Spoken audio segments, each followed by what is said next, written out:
Halo teman-teman semua, kembali lagi dengan saya Eza Maulana di Luffy.id. Di sini saya akan membahas 5 poin kesalahan yang paling umum dan paling sering dilakukan oleh pembudidaya ikan nila maupun lele yang menggunakan sistem bioflok. Di sini saya akan kasih tahu cara tips mengatasinya, dan ini pasti teman-teman juga pernah ngalamin. Jangan kemana-mana, tetap di Luffy.id.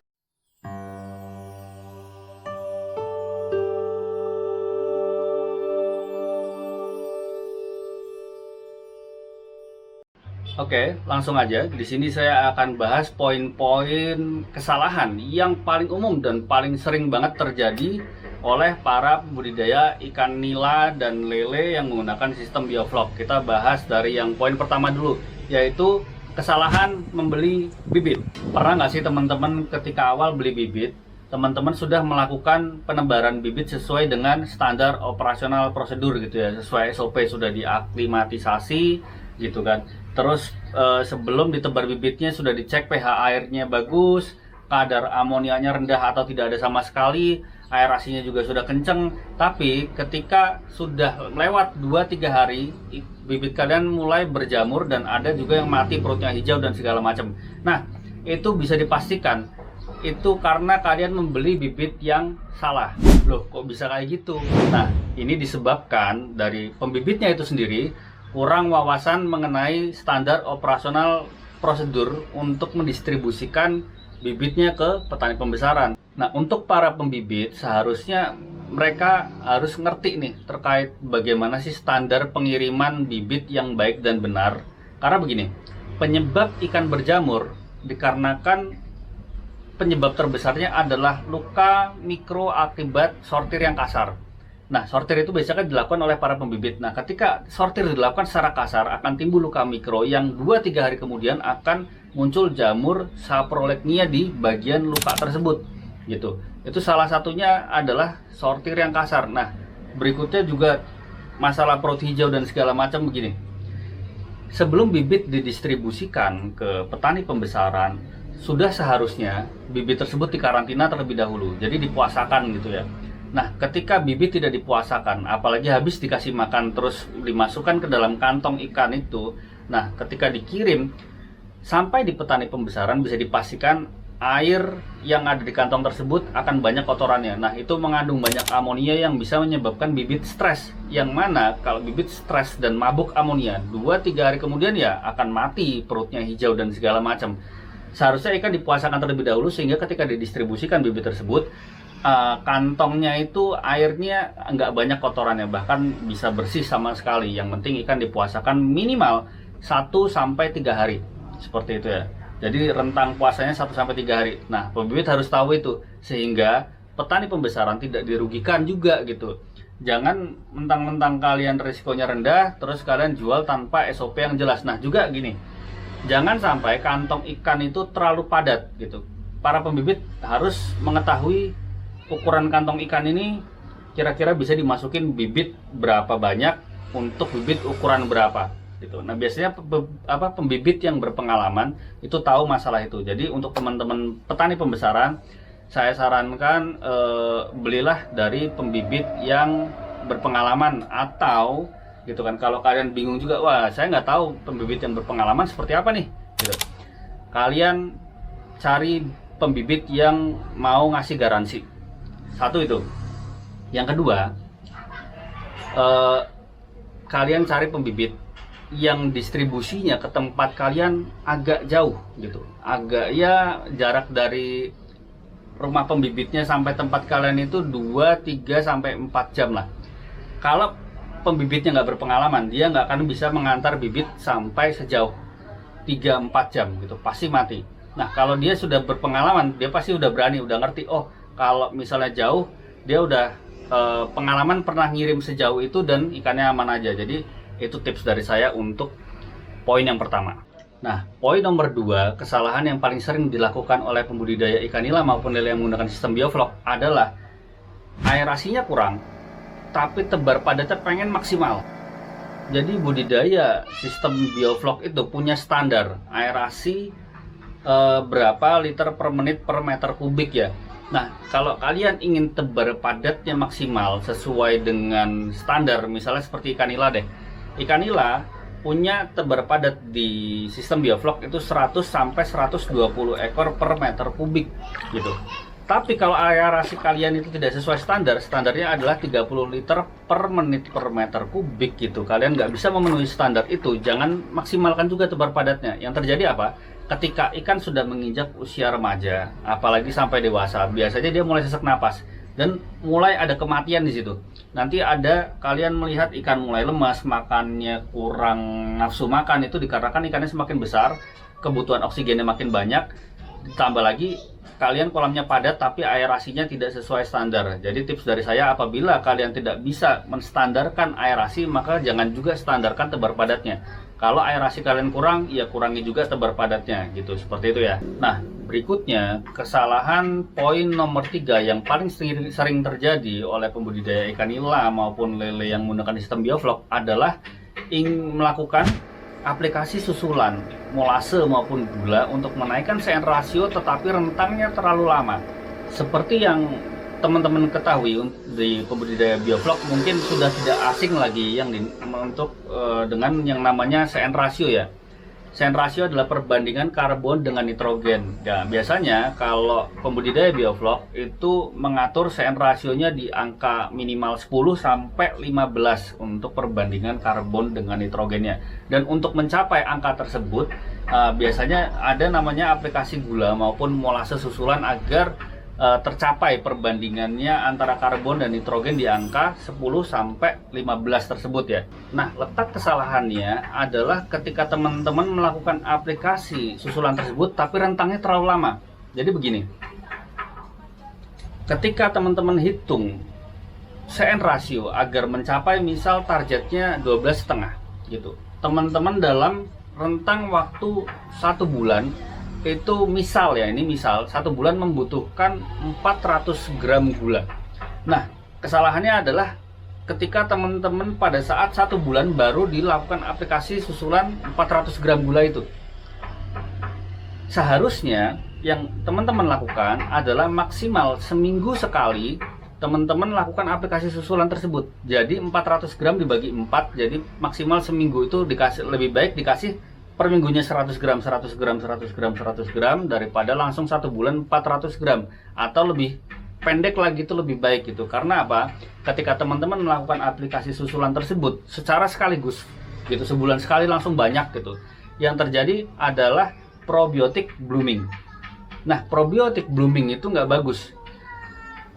Akan terjadi ledakan probiotik secara signifikan pada 1 hari tersebut. Jadi umumnya ketika 1 hari sebelum aplikasi susulan, kalau kalian melakukan aplikasi susulan itu langsung banyak, esok hari itu biasanya kolam sudah langsung mulai berbusa banyak gitu.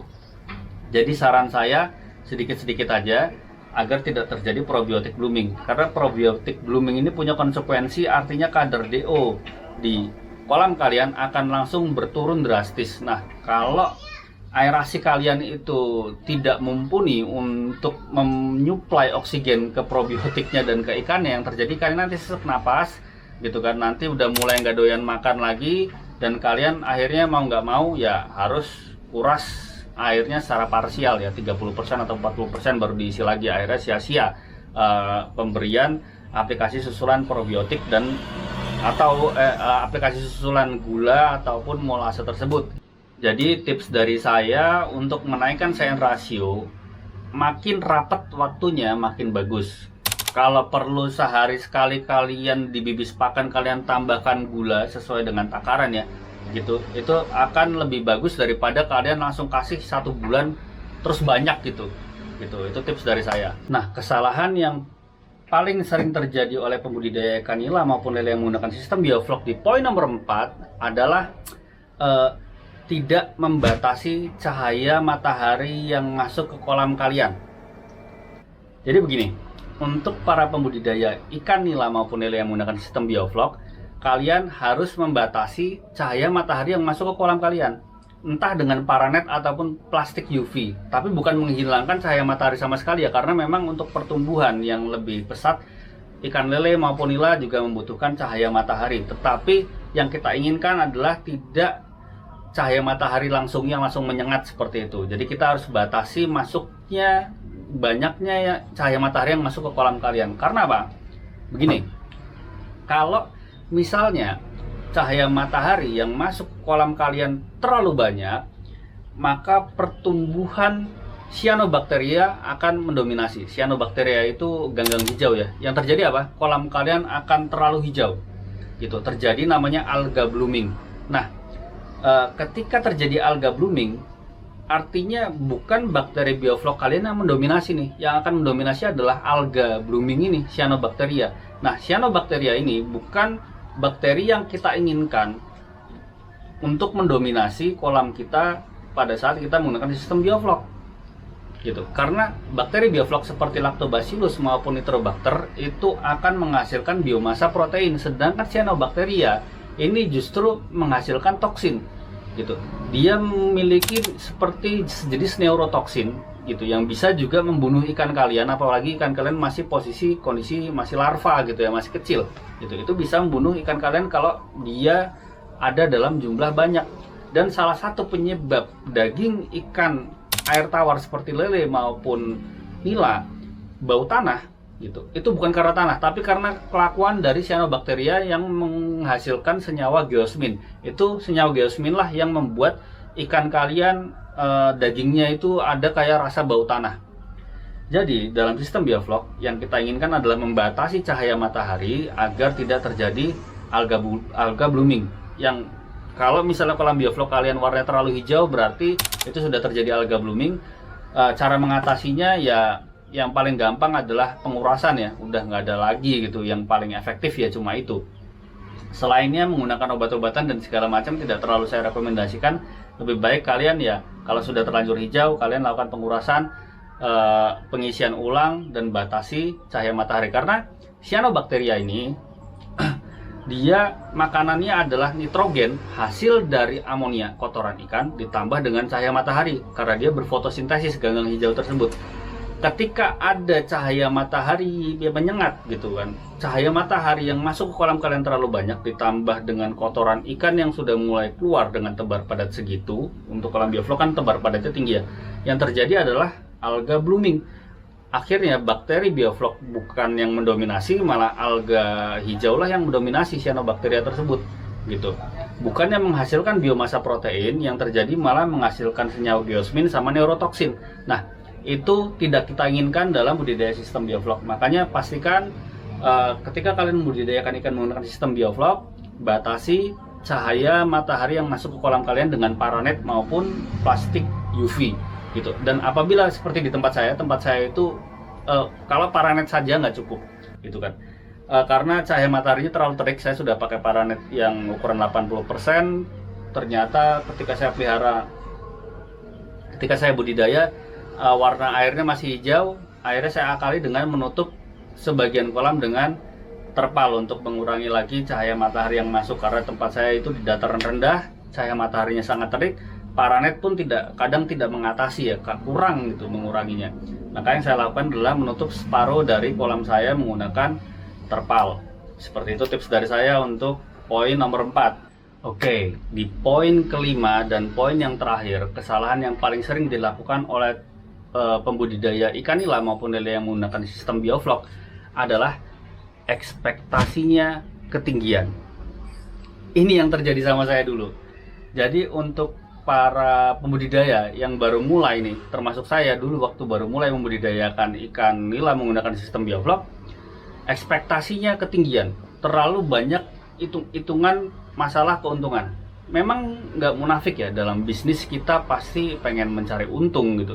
Tetapi saran saya ketika kalian terjun ke dunia peternakan, ketika awal mula kalian masih proses belajar, jangan terlalu banyak mikirin keuntungan. Karena kalau kalian seperti saya dulu, wah kalau kolam D4 gitu kan, saya dulu mikir kolam D4 itu berarti bisa menghasilkan ketika panen 2,5 kintal, berarti 4 kolam bisa 1 ton, keuntungannya segini. Realitanya ketika saya langsung praktek, ketika tebar bibit banyak yang mati, terus ada lagi kejadian ketika remaja ikan mati, bahkan pernah juga kejadian ikan dewasa banyak yang mati juga, dan ternyata pada saat panen bobotnya nggak sampai segitu gitu kan, yang ada hanyalah rugi, terjadilah mental down. Jadi saran saya untuk teman-teman terutama pemula ya, yang baru memulai nih membudidayakan ikan nila maupun lele yang menggunakan sistem bioflok, ekspektasinya dikurangi, dikarenakan yaitu tadi, namanya budidaya, jangankan bioflok, apa aja, kalian mau melihara kambing, mau melihara sapi, ketika awal budidaya turunkan ekspektasi kalian, karena kalian harus belajar dulu. Nanti kalau sudah expert, sudah berpengalaman, nanti rezeki akan datang sendiri gitu kan, berdasarkan dari ilmu kalian. Tapi kalau baru awal mulai, ya tanamkan dalam hati kalian, rugi itu pasti, untung itu bonus. Sehingga dalam proses belajar kalian, kalau kalian mengalami kerugian, perasaan kalian nggak sakit-sakit banget gitu. Kalian sudah mengantisipasi bahwa hal ini ya memang pasti terjadi gitu kan. Karena banyak dari teman-teman saya sesama pembudidaya yang akhirnya menyerah gitu, dikarenakan ya itu tadi, ekspektasinya ketinggian, ketika praktek ternyata kayak gini, oh gagal, oh gini, ternyata banyak yang mati, akhirnya merugi dan langsung tutup peternakannya gitu kan, langsung jual-jualin kolamnya. Itu yang terjadi ya. Jadi itu tadi sedikit pesan dari saya, semoga apa yang saya sampaikan itu bisa menginspirasi teman-teman, dan mungkin kalau teman-teman ada tambahan bisa tambahkan di kolom komentar. Apabila teman-teman suka dengan video ini bisa di like dan subscribe. This is Luffy Sud IDN, until next time.